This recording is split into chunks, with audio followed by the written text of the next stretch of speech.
بسم اللہ الرحمن الرحیم۔ السلام علیکم ناظرین۔ لکڑیاں سونا کیسے بنی؟ حضرت داؤد بن رشید علیہ الرحمہ فرماتے ہیں، ملک شام میں دو حسین و جمیل عبادت گزار نوجوان رہتے تھے۔ کثرت عبادت اور تقوی و پرہیزگاری کی وجہ سے انہیں سبیح اور ملیح کے نام سے پکارا جاتا تھا۔ انہوں نے اپنا ایک واقعہ کچھ یوں بیان کیا: ایک مرتبہ ہمیں بھوک نے بہت زیادہ تنگ کیا۔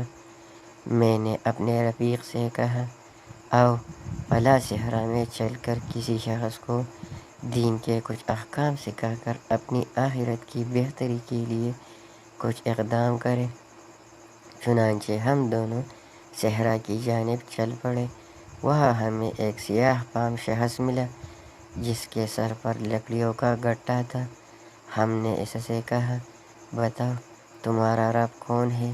یہ سن کر اس نے لکڑیوں کا گٹھا زمین پر پھینکا اور اس پر بیٹھ کر کہا، مجھ سے یہ نہ پوچھو کہ تیرا رب کون ہے، بلکہ یہ پوچھو ایمان تیرے دل کے کس گوشے میں ہے۔ اس دیہاتی کا عارفانہ کلام سن کر ہم دونوں حیرت سے ایک دوسرے کا منہ تکنے لگے۔ وہ پھر مخاطب ہوا، تم خاموش کیوں ہو گئے؟ مجھ سے پوچھو، سوال کرو۔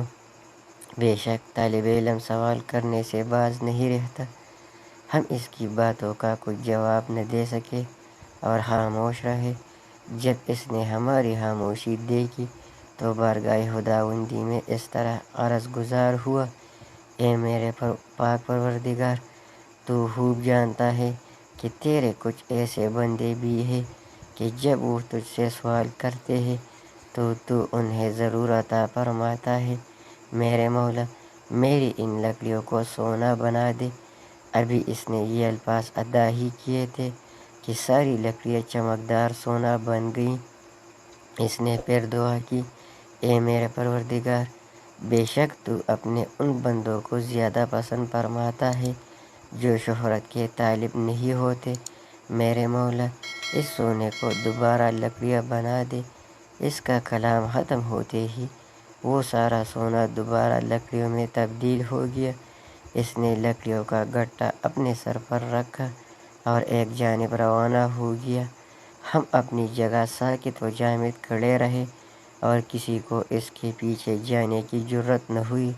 اللہ سبحانہ و تعالیٰ کے اس نیک بندے کا ظاہری رنگ اگرچہ سیاہ تھا، لیکن اس کا باطن نور معرفت و ایمان سے منور و روشن تھا۔